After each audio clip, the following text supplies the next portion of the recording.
നമസ്കാരം. Live at 6 ആരംഭിക്കുന്നു. ആദ്യം നോക്കാം പ്രധാന തലക്കെട്ടുകൾ. പഹൽഗാം ഭീകരാക്രമണത്തിൽ ഉറച്ച ശബ്ദത്തിൽ ഇന്ത്യയുടെ മുന്നറിയിപ്പ്. ഭീകരർ സങ്കൽപ്പിക്കുന്നതിനും അപ്പുറമുള്ള ശിക്ഷ നൽകുമെന്ന് പ്രധാനമന്ത്രി. ഭീകരരെ സഹായിക്കുന്നവരെയും ശിക്ഷിക്കും. I say to the whole world,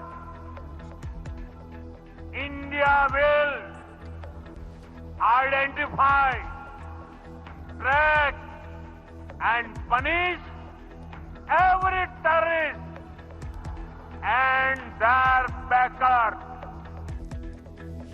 രാഷ്ട്രപതിയെ കണ്ട അമിത് ഷായും എസ് ജയശങ്കറും INS സൂറത്തിൽ നിന്ന് മിസൈൽ പരീക്ഷിച്ചു.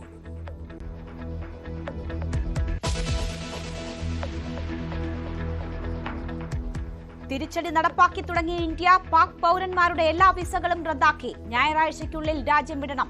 ചികിത്സയ്ക്കെത്തിയവർക്ക് 29 വരെ തുടരാം. പാക് ഹൈക്കമ്മീഷൻ ആസ്ഥാനത്തിന് മുന്നിൽ വൻ പ്രതിഷേധം.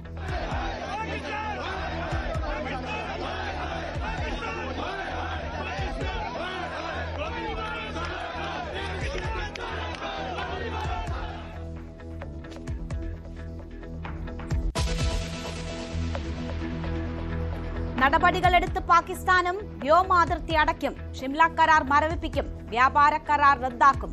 യോഗം വിളിച്ച പ്രധാനമന്ത്രി ഷഹബാസ് ഷെരീഫ്.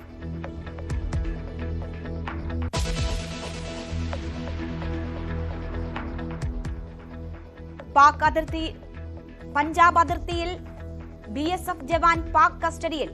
അബദ്ധത്തിൽ അതിർത്തി കടന്നതെന്ന് വിശദീകരണം. മോചനത്തിനായി ചർച്ചകൾ പുരോഗമിക്കുന്നു. കശ്മീർ പഹൽഗാമിൽ ഏറ്റുമുട്ടൽ. ഒരു സൈനികന് വീരമൃത്യു.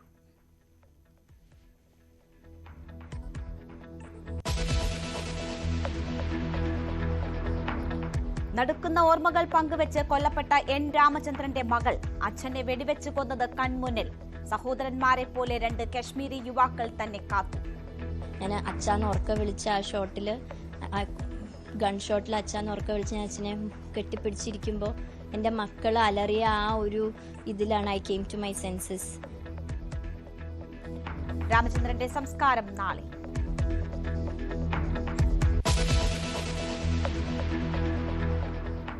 മാസപ്പടി കേസിൽ വീണ വിജയന് നിർണായക പങ്കെന്ന് SFIO കുറ്റപത്രം. CMRL ചെയർമാൻ ശശിധരൻ കർത്തയുമായി ഒത്തുകളിച്ച് 2.78 കോടി തട്ടിയെടുത്തു. നഷ്ടത്തിലായിരുന്ന എക്സാലോജിക്സ് CMRL ഇടപെടലിലൂടെ ലാഭത്തിലായെന്നും SFIO.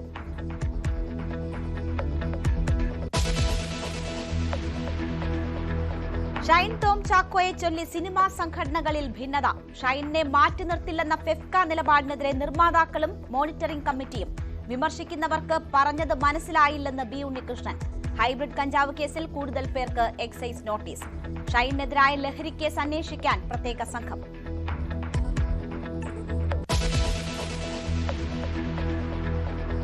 തിരുവനന്തപുരം അമ്പലമുക്ക് വിനീത കൊലക്കേസ് പ്രതിക്ക് തൂക്കുകയർ. രാജേന്ദ്രന് വധശിക്ഷയല്ലാതെ മറ്റൊരു ശിക്ഷയും വിധിക്കാനാവില്ലെന്ന് കോടതി.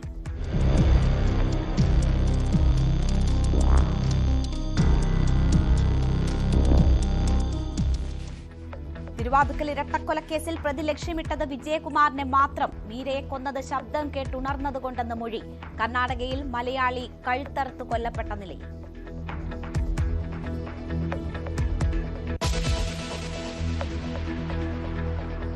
IPL-ൽ ഇന്ന് ബംഗളൂരു രാജസ്ഥാൻ പോരാട്ടം. വിജയവഴിക്ക് മടങ്ങി വരാൻ സഞ്ജുവും സംഘവും. പോയിന്റ് പട്ടികയിൽ മുന്നേറാൻ ബംഗളൂരു. മത്സരം 7:30 മുതൽ ചിന്നസ്വാമി സ്റ്റേഡിയത്തിൽ.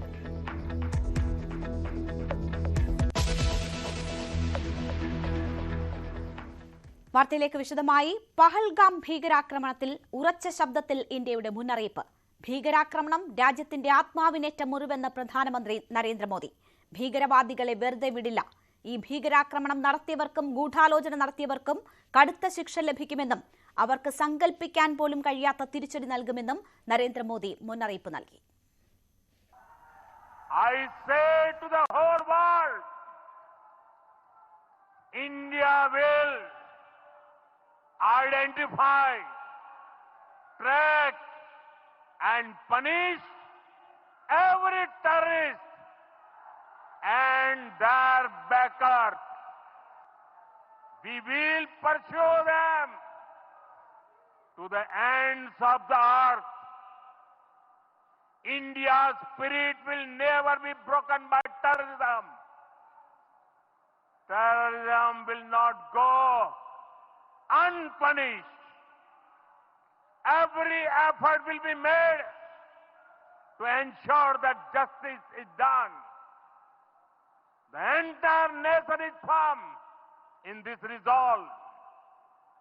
Everyone who believes in humanity is with us. I thank the people of various countries and their leaders who have stood with us in these times.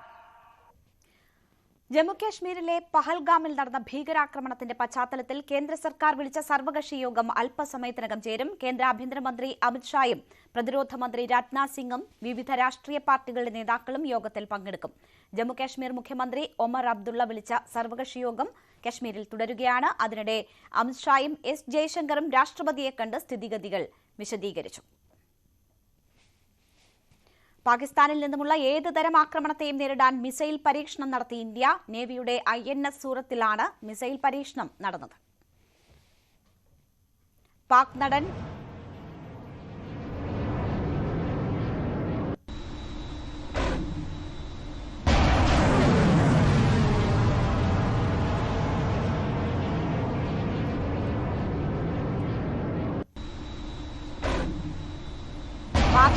Fawad Khan നായകനായ ബോളിവുഡ് ചിത്രം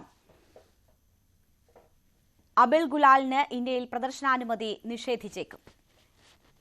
ഇന്ത്യക്ക് പിന്നാലെ പാകിസ്ഥാനും കടുത്ത നടപടികളിലേക്ക് നീങ്ങുന്നു. ഇന്ത്യയുമായുള്ള വ്യോമ അതിർത്തി അടയ്ക്കാനാണ് പാകിസ്ഥാന്റെ നീക്കം.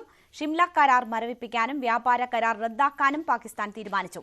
പാകിസ്ഥാൻ പ്രധാനമന്ത്രി ഷഹബാസ് ഷെരീഫ് വിളിച്ചു ചേർത്ത ദേശീയ സുരക്ഷാ സമിതി യോഗത്തിലാണ് തീരുമാനം. ഇന്ത്യൻ നടപടികൾ ശക്തമാക്കവേ മിസൈൽ പരീക്ഷണം നടത്താൻ പാകിസ്ഥാൻ ഒരുങ്ങുന്നുവെന്നും റിപ്പോർട്ടുണ്ട്. പുതിയ surface to surface missile Karachi തീരത്ത് നിന്നും പാകിസ്ഥാൻ പരീക്ഷിക്കാൻ ഒരുങ്ങുകയാണ് എന്നാണ് വിവരം. ആർ കിരൺ ബാബു വാർത്തയുടെ വിശദാംശങ്ങളുമായി ചേരുകയാണ്. കിരൺ, ആദ്യഘട്ട നടപടി എന്ന നിലയിലാണ് ഇന്നലെ ഇന്ത്യയുടെ ഭാഗത്തു നിന്ന് ചില തീരുമാനങ്ങളുണ്ടായത്. അതിന് പിന്നാലെ ഇന്ന് രാവിലെ പ്രധാനമന്ത്രി ശക്തമായ തിരിച്ചടി നൽകും എന്ന മുന്നറിയിപ്പുകളും നൽകിയിരുന്നു. ഇപ്പോൾ പാകിസ്ഥാന്റെ ഭാഗത്തു നിന്നും ചില നടപടികൾ ഉണ്ടാകുന്നു.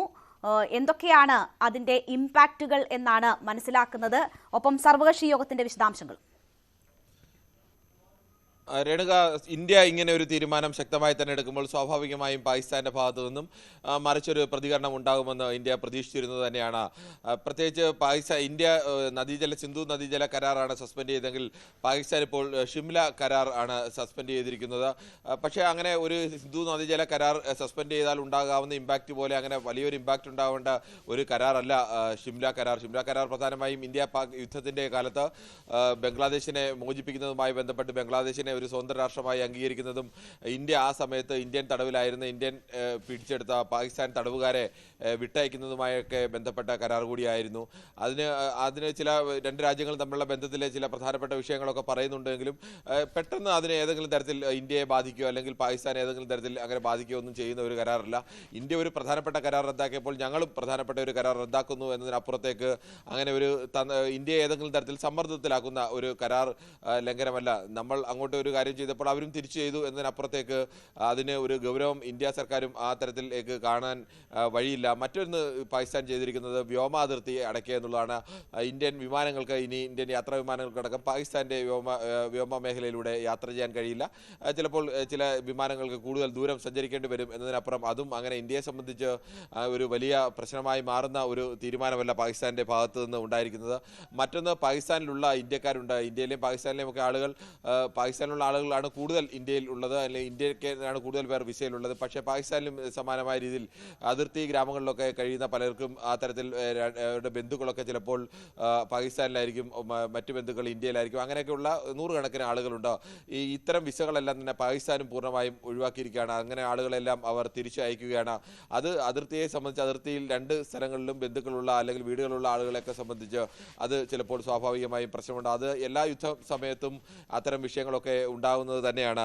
പാകിസ്ഥാന്റെ ഭാഗത്തു നിന്ന് മറ്റൊന്ന് വാഗയിൽ ഉണ്ടായിരുന്ന റിട്രീറ്റ് നിർത്തി എന്നുള്ള രണ്ട് സേനയിലെയും ആളുകൾ ചേർന്നുള്ള റിട്രീറ്റ് അവർ അവസാനിപ്പിച്ചു എന്നുള്ളതാണ്. ഇന്ത്യ വാഗ അതിർത്തി അടയ്ക്കുന്നത് ഇന്നലെ തന്നെ വ്യക്തമാക്കിയിരുന്നു.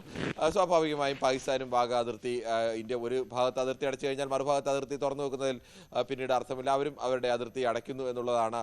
അങ്ങനെ ഏതെങ്കിലും തരത്തിൽ പാകിസ്ഥാൻ ഇപ്പോൾ ഒരു മറുപടി ഇന്ത്യക്ക് നൽകുന്നു എന്നതിനപ്പുറത്തേക്ക് ഇന്ത്യയെ സംബന്ധിച്ച് ഏതെങ്കിലും തരത്തിൽ സമ്മർദ്ദത്തിലാക്കുകയോ അല്ലെങ്കിൽ ഇന്ത്യയെ സംബന്ധിച്ച് ഒരു പ്രയാസം ഉണ്ടാക്കുകയോ ചെയ്യുന്ന തീരുമാനങ്ങളൊന്നുമല്ല പാകിസ്ഥാന്റെ ഭാഗത്തു നിന്ന് എന്തായാലും ഉണ്ടായിരിക്കുന്നത്.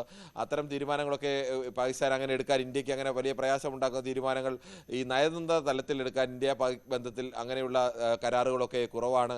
അല്ലെങ്കിൽ അത്തരം പെട്ടെന്ന് തന്നെ ഇന്ത്യ ഈ കരാർ ലംഘിച്ചു കഴിഞ്ഞാൽ ഇന്ത്യയെ ബാധിക്കുമെന്ന് പറയുന്ന തരത്തിലേക്കുള്ള മറ്റ് കരാറുകളൊന്നുമില്ല. അതുകൊണ്ട് തന്നെ അവർ പ്രധാനപ്പെട്ട ഒരു ചരിത്രപരമായ കരാർ എന്ന നിലയ്ക്ക് ഷിംല കരാറിന്റെ മരവിപ്പിക്കുന്നു എന്ന് പാകിസ്ഥാൻ പറയുന്നു എന്നതേ കണക്കാക്കുന്നുള്ളൂ. ഇതിനൊക്കെ അപ്പുറം നമ്മൾ ശ്രദ്ധിക്കേണ്ട പ്രധാനപ്പെട്ട ഒരു വിഷയം, ഇന്ത്യ അതിശക്തമായ തിരിച്ചടി നൽകുമെന്ന് ഇന്നലെ ആദ്യം പ്രതിരോധ മന്ത്രി രാജ്നാഥ് സിംഗ് ആണ് പറഞ്ഞത്. ദൃഢമായ മറുപടി ഉണ്ടാവും, ആ വാർത്ത ഉടൻ കേൾക്കാമെന്നാണ് പറഞ്ഞത്. ഇന്ന് പ്രധാനമന്ത്രിയും ഇന്നലെ ഇന്ന് പ്രധാനമന്ത്രി ബീഹാറിൽ പൊതുചടങ്ങിൽ സംസാരിച്ചപ്പോഴും അതിരൂക്ഷമായിട്ടാണ് പാകിസ്ഥാന് നേൽ അങ്ങനെ തിരിച്ചടി ഉണ്ടാവും, പിന്തുടർന്ന് തന്നെ നിങ്ങൾക്ക് നേരെ തിരിച്ചടി ഉണ്ടാവും എന്നുള്ള രീതിയിൽ തന്നെയാണ് സംസാരിച്ചത്. സ്വാഭാവികമായും അത്തരത്തിൽ ഇന്ത്യയുടെ ഭാഗത്തു നിന്ന് ഒരു തിരിച്ചടി പാകിസ്ഥാൻ പ്രതീക്ഷിക്കുന്നു. പാകിസ്ഥാൻ സുരക്ഷാകാര്യ യോഗം ചേർന്ന് പാകിസ്ഥാൻ സേനയ്ക്ക് ആ തരത്തിലുള്ള നിർദ്ദേശങ്ങളൊക്കെ നൽകിയിട്ടുണ്ട്. ഇന്ത്യയുടെ ഭാഗത്തു നിന്ന് തിരിച്ചടി ഉണ്ടായാൽ അത് നേരിടാൻ തക്ക രീതിയിലേക്ക് പാകിസ്ഥാനും അത്തരത്തിലേക്കുള്ള നീക്കങ്ങളൊക്കെ, എന്തായാലും പാകിസ്ഥാൻ അത്തരത്തിലേക്ക് ഒരു ഭയം അല്ലെങ്കിൽ അവർക്ക് അത്തരം ഒരു ആശങ്ക അതിശക്തമായി തന്നെയുണ്ട്. ഇന്ത്യയുടെ ഭാഗത്തു നിന്ന് ഒരു തിരിച്ചടി ഉണ്ടാവാൻ സാധ്യതയുണ്ട് എന്നൊരു ആശങ്ക പാകിസ്ഥാൻ അതിശക്തമായി തന്നെ കാണുന്നുണ്ട്. എന്തായാലും ഇരു രാജ്യങ്ങളിലും തമ്മിലുള്ള ബന്ധത്തിൽ കൂടുതൽ വഷളാവുന്ന അവസ്ഥയിലേക്ക് തന്നെയാണ് നീങ്ങുകയും ചെയ്യുന്നത്.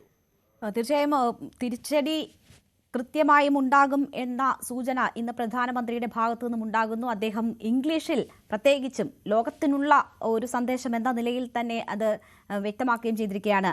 കിരൺ, ഏറ്റവും ഒടുവിൽ ലഭിക്കുന്ന വിവരമനുസരിച്ച് സർവകക്ഷി യോഗം ആരംഭിച്ചിരിക്കുകയാണ്. നമുക്കറിയാം ഇതുവരെ ഈ പഹൽഗാം സംഭവവുമായി ബന്ധപ്പെട്ട് ഇന്ത്യ ഒരു രാജ്യം എന്ന നിലയിൽ ഒറ്റയ്ക്കൊരു ശബ്ദമായിട്ടാണ് ഉയർന്നു കേൾക്കുന്നത്.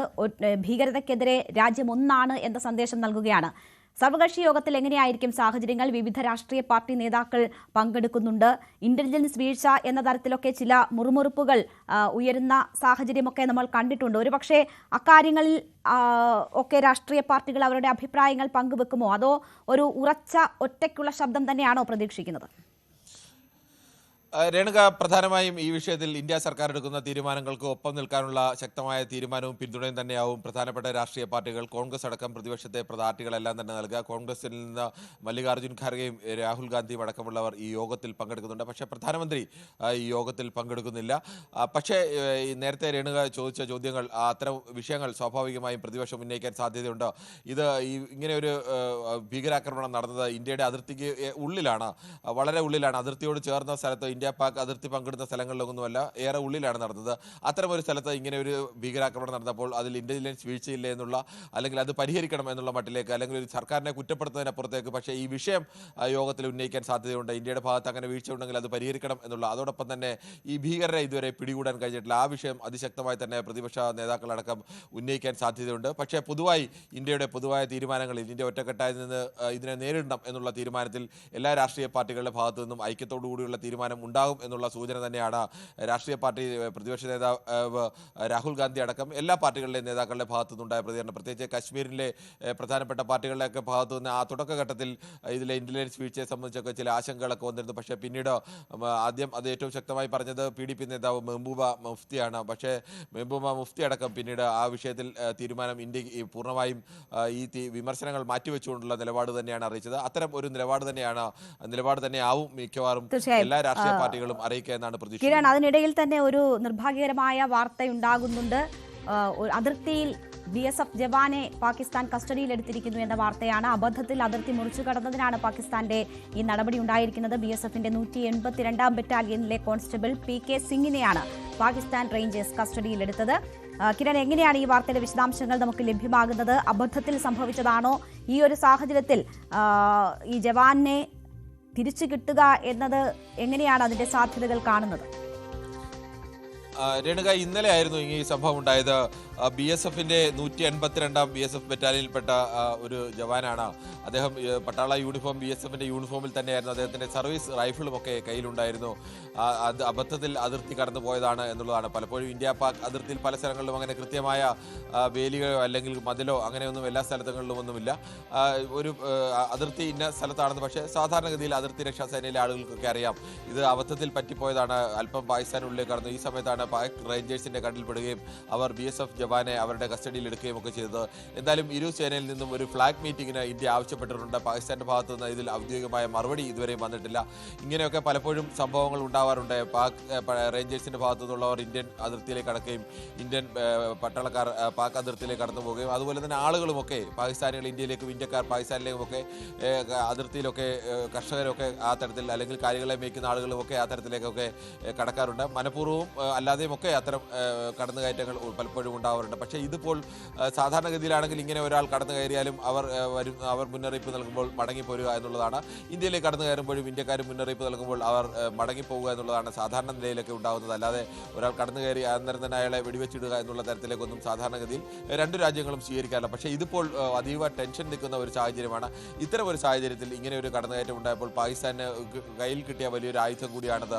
ഇന്ത്യൻ ഒരു BSF ഇന്ത്യൻ ഒരു ജവാൻ യൂണിഫോമിലും അതും ഔദ്യോഗിക റൈഫിൾ അദ്ദേഹം വിത്ത് വെപ്പണോടുകൂടിയാണ് അദ്ദേഹത്തെ പിടിച്ചിരിക്കുന്നത്. സ്വാഭാവികമായും അങ്ങനെ ഇതിനെ ഈ സമയത്ത് അതിന് പാകിസ്ഥാൻ ആ തരത്തിലേക്ക് അതിനെ ഉപയോഗിക്കാൻ സാധ്യതയുണ്ട്. പക്ഷേ എന്തായാലും ഇന്ത്യ ഔദ്യോഗികമായി തന്നെ ഫ്ലാഗ് മീറ്റിങ്ങിന് ഇങ്ങനെ വന്നു കഴിഞ്ഞാൽ ഒരാളെ പിടിച്ചെടുത്തു കഴിഞ്ഞാൽ പിന്നീട് ഫ്ലാഗ് മീറ്റിംഗ് നടത്തുകയാണ്. ആ മേഖലയിൽ പ്രധാനപ്പെട്ട സൈനിക മേധാവിമാർ തമ്മിലുള്ള ഫ്ലാഗ് മീറ്റിംഗ് നടത്തി ഫ്ലാഗ് മീറ്റിംഗിൽ ചില വ്യവസ്ഥകളൊക്കെ ഉണ്ടാക്കി പരസ്പരം കൈമാറുക എന്നുള്ളതാണ് ചെയ്യുന്നത്. അത്തരമൊരു ഫ്ലാഗ് മീറ്റിംഗിനെ ഇന്ത്യ ഇപ്പോൾ ആവശ്യപ്പെട്ടിട്ടുണ്ട്. ഫ്ലാഗ് മീറ്റിംഗിന് അനുകൂലമായ പ്രതികരണം ഇതുവരെ വന്നതായി BSFന്റെ ഭാഗത്ത് നിന്ന് നമുക്ക് റിപ്പോർട്ടുകളൊന്നും വന്നിട്ടില്ല. BSF തന്നെയാണ് അത്തരം വിവരങ്ങൾ റിപ്പോർട്ട് ചെയ്യേണ്ടതല്ലാതെ നമുക്കടക്കം അറിയാൻ കഴിയില്ല. എന്തായാലും ഇന്ത്യ മോചിപ്പിക്കാൻ വേണ്ടിയുള്ള ശ്രമം ശക്തമായി തന്നെ തുടരുന്നുണ്ട്. പാകിസ്ഥാന്റെ ഭാഗത്ത് നിന്ന് സ്വാഭാവികമായും ചിലപ്പോൾ അതിന് താമസം നേടാൻ അതിനെ ഉടൻ മോചിപ്പിക്കാതെ കൂടുതൽ ചർച്ചകളിലേക്കോ വ്യവസ്ഥകളിലേക്കോ സംശയങ്ങളിലേക്കോ ഒക്കെ ഉന്നയിക്കാനുള്ള സാധ്യതയും നമുക്ക് തള്ളിക്കളയാൻ കഴിയില്ല. എന്തായാലും അത്തരത്തിൽ അപകടകരമായ അവസ്ഥ എന്തായാലും ഉണ്ട് എന്ന് ജവാന്റെ കാര്യത്തിൽ അപകടകരമായ അവസ്ഥ ഉണ്ട് എന്ന് എന്തായാലും ഇന്ത്യ BSFോ അല്ലെങ്കിൽ ഇന്ത്യൻ സേനയോ കരുതുന്നില്ല. ശരി, ആർ കിരൺ ബാബു ആണ് വിശദമായ വിവരങ്ങൾ നൽകിയത്. കശ്മീരിലെ ഉദ്ധംപൂരിൽ ഭീകരരുമായുള്ള ഏറ്റുമുട്ടലിൽ ഒരു സൈനികന് വീരമൃത്യു. ബസംഗട്ടിൽ 3 ഭീകരർ വനമേഖലയിൽ തമ്പടിച്ചിരിക്കുകയാണെന്ന് സൈന്യത്തിന് വിവരം ലഭിച്ചു. ഇതിന്റെ അടിസ്ഥാനത്തിൽ നടന്ന പരിശോധനയ്ക്കിടെയായിരുന്നു വെടിവയ്പ്. പഹൽഗാമിൽ ആക്രമണം നടത്തിയ ഭീകരർക്കായി സുരക്ഷാ സേനകൾ തെരച്ചിൽ തുടരുകയാണ്.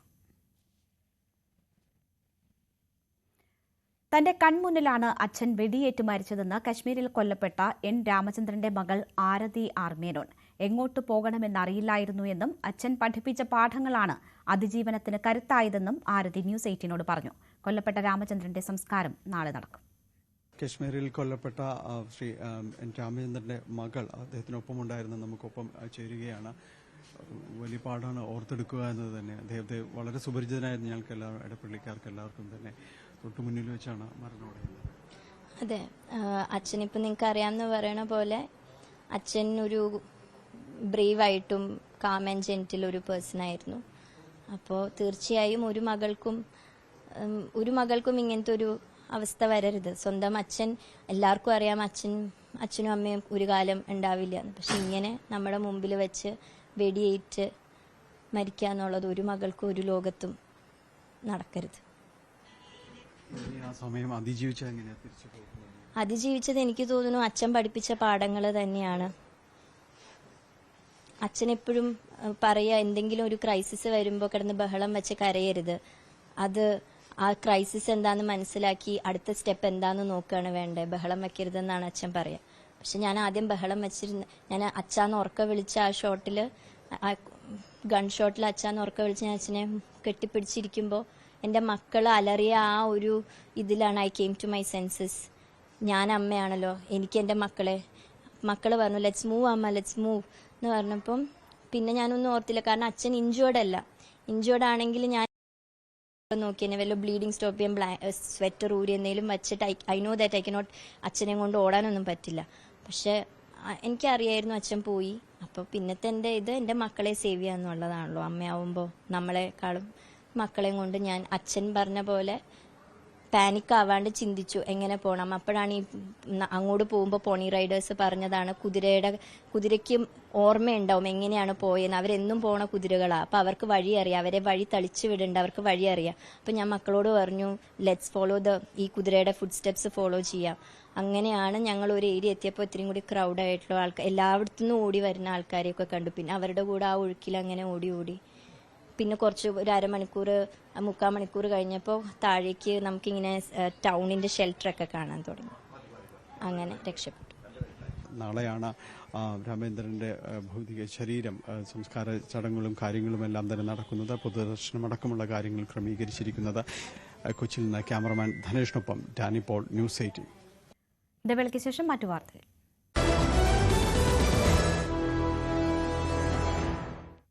വാർത്തകൾ തുടരുന്നു. മാസപ്പടി കേസിൽ മുഖ്യമന്ത്രിയുടെ മകൾ വീണയ്ക്ക് സുപ്രധാന പങ്കെന്ന് SFIO റിപ്പോർട്ട്. എക്സാലോജിക് CMRLന് സേവനം നൽകിയതിന് ഒരു തെളിവുമില്ല. വീണയും ശശിധരൻ കർത്തയും ചേർന്ന് CMRL കമ്പനിയിൽ നിന്ന് 2.78 കോടി തട്ടിയെടുത്തെന്നും റിപ്പോർട്ടിൽ പറയുന്നു. CMRL എക്സാലോജിക് ഇടപാടിൽ ആദായ നികുതി വകുപ്പ് ഇന്ത്യൻ സെറ്റിൽമെന്റ് ബോർഡിന്റെ കണ്ടെത്തലുകൾ ശരിവെക്കുന്ന റിപ്പോർട്ടാണ് SFIO കോടതിയിൽ സമർപ്പിച്ചത്. മുഖ്യമന്ത്രി പിണറായി വിജയന്റെ മകൾ വീണയും CMRL ചെയർമാനും MDയുമായ ശശിധരൻ കർത്തയും ഒത്തുകളിച്ച് കമ്പനിയിൽ നിന്നും 2.78 കോടി രൂപ തട്ടിയെടുത്തതായാണ് റിപ്പോർട്ടിലുള്ളത്. പ്രതിമാസം 5 ലക്ഷം രൂപ വീണയ്ക്കും 3 ലക്ഷം എക്സാലോജിക് സൊല്യൂഷൻസ് പ്രൈവറ്റ് ലിമിറ്റഡിനും CMRL നൽകി. എന്നാൽ CMRLന് നൽകിയെന്ന് പറയുന്ന സേവനങ്ങൾക്ക് ഒരു രേഖയും തെളിവുമില്ല. അതിനാൽ എക്സാലോജിക് കമ്പനി യാതൊരു IT സേവനങ്ങളും നൽകിയതായി തെളിയിക്കാൻ കഴിയില്ലെന്നും SFIO വ്യക്തമാക്കുന്നു. വീണയെ 11ാം പ്രതിയാക്കിയാണ് എറണാകുളം അഡീഷണൽ സെഷൻസ് കോടതിയിൽ SFIO അന്തിമ റിപ്പോർട്ട് നൽകിയത്. റിപ്പോർട്ടിന്മേൽ തുടർ നടപടിക്ക് കോടതി ഉത്തരവിട്ടിരുന്നുവെങ്കിലും CMRLന്റെ ഹർജിയിൽ നടപടികൾ ഹൈക്കോടതി സ്റ്റേ ചെയ്തിരുന്നു. എക്സാലോജിക് കമ്പനിയെക്കുറിച്ചും റിപ്പോർട്ടിൽ വിശദമായി പരാമർശിക്കുന്നുണ്ട്. 2021-22 സാമ്പത്തിക വർഷത്തെ റിപ്പോർട്ടിൽ കമ്പനി 66 ലക്ഷം രൂപ നഷ്ടം രേഖപ്പെടുത്തിയെന്നാണുള്ളത്. സ്ഥാപനത്തിന്റെ പ്രധാന വരുമാനം 2017, 18, 19 വർഷങ്ങളിൽ CMRLൽ നിന്നുണ്ടായതാണ്. സ്കൂളുകൾക്കുള്ള IT സേവനമാണ് കമ്പനിയുടെ മുഖ്യ ഉൽപ്പന്നമെന്നും SFIO റിപ്പോർട്ടിൽ പറയുന്നു. ന്യൂസ് 18 കൊച്ചി. തിരുവനന്തപുരം അമ്പലമുക്ക് വിനീത കൊലക്കേസിൽ പ്രതി രാജേന്ദ്രന് വധശിക്ഷ. തിരുവനന്തപുരം 7ാം അഡീഷണൽ സെഷൻസ് കോടതിയാണ് ശിക്ഷ വിധിച്ചത്. ചെടി വിൽപ്പനക്കടയിലെ ജീവനക്കാരിയായ വിനീതയുടെ മാല മോഷ്ടിക്കാനായാണ് കഴുത്തറുത്ത് കൊലപ്പെടുത്തിയത്. കൊലപാതകം, കൊലപ്പെടുത്തി കവർച്ച, വസ്തുകയ്യേറ്റം, തെളിവ് നശിപ്പിക്കൽ എന്നീ കുറ്റങ്ങൾക്കാണ് അഡീഷണൽ സെഷൻസ് കോടതി പ്രതി കുറ്റക്കാരനെന്ന് കണ്ടെത്തിയത്. അപൂർവങ്ങളിൽ അപൂർവമായ കേസാണെന്നും പ്രതിക്ക് പരമാവധി ശിക്ഷ നൽകണമെന്നുമുള്ള പ്രോസിക്യൂഷന്റെ ആവശ്യം പരിഗണിച്ചാണ് കോടതി വധശിക്ഷ വിധിച്ചത്. ശിക്ഷയ്ക്ക് പുറമെ 8,10,500 രൂപ പിഴയും വിധിച്ചിട്ടുണ്ട്. ഇതിൽ 4 ലക്ഷം രൂപ മരിച്ച വിനീതയുടെ മക്കൾക്ക് നൽകണം. തീർച്ചയായിട്ടും ഒരു വധശിക്ഷ ഞങ്ങളും പ്രതീക്ഷിച്ചു. രാവിലെ ഇറങ്ങിയപ്പോഴും വധശിക്ഷ കിട്ടണമെന്നുള്ളൊരു പ്രാർത്ഥനയിലാണ് ഞങ്ങളെല്ലാവരും വീട്ടിൽ നിന്ന് തിരിച്ചത്. അതിപ്പം കൂട്ടായ ഒരു പ്രവർത്തനത്തിന്റെ ഫലമാണ്. നമ്മളെ മരണകാലം വരെ കിടക്കുകയുള്ളൂ. കാര്യം ഏറ്റവും നല്ല സ്നേഹമുള്ള ഒരു മോളായിരുന്നു. ഞങ്ങളുടെ അടുത്ത് നിന്നല്ല, എല്ലാവരുടെ അടുത്തും അവളെ വളരെ സാമ്യമായിട്ട് എല്ലാവരുടെ അടുത്തും പെരുമാറുന്നതാണ്. അവർക്ക് നാട്ടിൽ അവിടെ തന്നെ ഇഷ്ടം പോലെ കൂട്ടുകാരും ഒക്കെ ഉള്ളതാണ്. കാര്യം എല്ലാവരുടെ അടുത്തും സാമ്യമായിട്ട് ഇടപെടുന്ന ഒരു കുട്ടിയായിരുന്നു. മാല കൊണ്ടുപോയെങ്കിലും ഞങ്ങൾക്ക് സങ്കടമില്ലായിരുന്നു. കൊച്ചിനെ കൊന്നു പറഞ്ഞു. അതിനിപ്പോൾ ഞങ്ങളെ മരണകാലം വരെയും ആ സങ്കടം നിലനിൽക്കുകയുള്ളൂ. ഇതിൽ 4 ലക്ഷം രൂപ വിനീതയുടെ മക്കൾക്ക് നൽകണം. പ്രതിക്ക് വധശിക്ഷ നൽകാനുള്ള എല്ലാ കാരണങ്ങളും ഉണ്ടായിരുന്നുവെന്ന് കോടതി വ്യക്തമാക്കി. ദൃക്സാക്ഷികളില്ലാത്ത കേസിൽ പ്രോസിക്യൂഷന് സഹായകമായത് സാഹചര്യ തെളിവുകളും ശാസ്ത്രീയ ഫോറൻസിക് തെളിവുകളുമാണ്. ജില്ലാ collector, psychologist, jail superintendent, revenue വകുപ്പ് എന്നിവരുടെ റിപ്പോർട്ടുകൾ പരിഗണിച്ച ശേഷമാണ് കോടതി ശിക്ഷ വിധിച്ചത്. ആദ്യമായിട്ട് നമുക്ക് ഒരു അടുത്തുണ്ടായിരുന്ന ഒരു CCTV ഫുട്ടേജിലാണ് അവിടെ സാധ്യതയില്ലാത്ത ഒരാളുടെ ഒരു ഫുട്ടേജ് കിട്ടി. അതിനെ ഫോളോ ചെയ്ത് പോയതാണ് നമ്മൾ ഉള്ളൂർ വഴി വീണ്ടും പേരൂർക്കട പോലീസ് സ്റ്റേഷന്റെ അടുത്ത് തന്നെ എത്തിയമോ 5ാമത്തെ ദിവസം. അതിനുശേഷമാണ് തമിഴ്നാട്ടിലെ കാവൽക്കിണറിൽ നിന്ന് പ്രതിയെ അറസ്റ്റ് ചെയ്യുന്നത്. കൊലപാതക പരമ്പര നടത്തിയിട്ടുള്ള പ്രതി പൊതുസമൂഹത്തിന് ഭീഷണിയായതിനാൽ വധശിക്ഷയിൽ കുറഞ്ഞതൊന്നും നൽകരുതെന്ന് പ്രോസിക്യൂഷൻ വാദിച്ചിരുന്നു. കാര്യം പ്രതിയുടെ കുറ്റകൃത്യം വളരെ ബ്രൂട്ടലായിരുന്നു, ഇൻഹ്യൂമൻ ആയിരുന്നു. ഒരു സാധാരണക്കാരൻ ഒരിക്കലും ചെയ്യാൻ ഒക്കാത്ത രീതിയിലുള്ള മോഡസ് ഓപ്പറാൻഡിയാണ് പ്രതി ചെയ്തത്. മാത്രമല്ല പ്രതി സമൂഹത്തിന് ഭീഷണിയാണ്. ഇതിപ്പോ 3 കൊലപാതകങ്ങൾ തമിഴ്നാട്ടിൽ ചെയ്ത് അതിന്റെ വിചാരണ നടക്കുന്ന സമയത്ത് അദ്ദേഹം ഇപ്പോൾ ജാമ്യത്തിലാണ്. ജാമ്യത്തിൽ നിൽക്കുന്ന സമയത്താണ് തലസ്ഥാന നഗരിയിൽ ഇത്തരത്തിലൊരു മൃഗീയമായ കൊലപാതകം നടത്തിയത്. അത് തീർച്ചയായിട്ടും പ്രോസിക്യൂഷന് ബോധ്യപ്പെടുത്താൻ കഴിഞ്ഞത് മാത്രമല്ല, ദൃക്സാക്ഷികൾ ഇല്ലാതിരുന്നൊരു കേസാണ്. സാഹചര്യ തെളിവുകളും ശാസ്ത്രീയമായ തെളിവുകളും സൈബർ ഫോറൻസിക് എവിഡൻസുമാണ് പ്രോസിക്യൂഷന് മുമ്പിലുള്ളത്. അതെല്ലാം കൃത്യമായി തെളിയിച്ച് പ്രതിയിലേക്ക് തന്നെ എത്താൻ കഴിഞ്ഞു എന്നുള്ളതാണ് പ്രോസിക്യൂഷന്റെ വിജയം. തമിഴ്നാട്ടിൽ ഒരു കുടുംബത്തിലെ 3 പേരെ കൊലപ്പെടുത്തിയ കേസിലും പ്രതിയാണ് രാജേന്ദ്രൻ. പ്രതി നടത്തിയ 4 കൊലപാതകങ്ങളിൽ 3ലും ഇരകൾ സ്ത്രീകളാണ്. തിരുവനന്തപുരം ജില്ലാ കളക്ടറുടെ അടക്കം 7 റിപ്പോർട്ടുകൾ പ്രതിക്ക് എതിരായിരുന്നു. ന്യൂസ് 18 തിരുവനന്തപുരം. കേരള പോലീസിന്റെ ആയുധബലം പ്രദർശിപ്പിക്കുന്നതാണ് എന്റെ കേരളം പ്രദർശന വിപണന മേളയിലെ പോലീസ് പവലിയൻ. വിവിധ തരം തോക്കുകളും ഗ്രനേഡുകളും അടുത്ത് കാണാനുള്ള അവസരമാണ് ഇവിടെ ഒരുക്കിയിരിക്കുന്നത്. എന്റെ കേരളം പ്രദർശന വിപണന മേളയിലെ പ്രധാന ആകർഷണമാണ് കാസർഗോഡ് ജില്ലാ പോലീസിന്റെ ആയുധ പ്രദർശനം.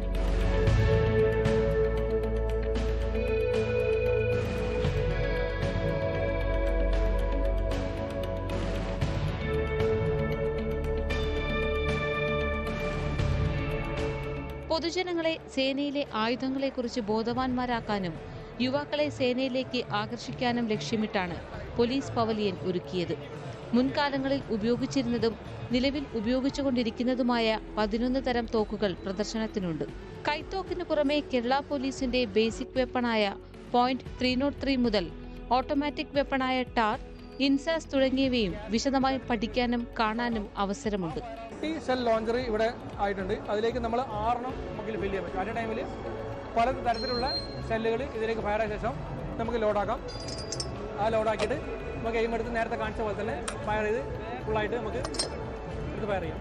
ഇത്രയും സാധനങ്ങൾ നമുക്ക് ഇതിലേക്ക് തൽക്കാലം വെച്ചിട്ടുള്ളത്. പിന്നെ അതിൽ ഉപയോഗിക്കുന്ന റൗണ്ടുകളും കാര്യങ്ങളും കുറച്ച് വെച്ചിട്ടുണ്ട്. പാസി പല്ലറ്റ് പോലെ എല്ലാ കാര്യം വെച്ചിട്ടുണ്ട്. തിരകൾ, ഗ്രനേഡുകൾ, ഷെല്ലുകൾ, ആശയവിനിമയ ഉപകരണങ്ങൾ, ഡ്രോണുകൾ എന്നിവയും പ്രദർശനത്തിലുണ്ട്.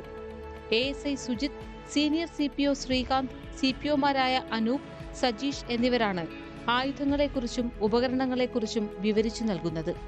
സബ് ഇൻസ്പെക്ടർ BD ഗോപിക്കാണ് പവലിയന്റെ ചുമതല. ന്യൂസ് 18 കാസർഗോഡ്. ലൈവ് at 6 പൂർണ്ണമാകുന്നു.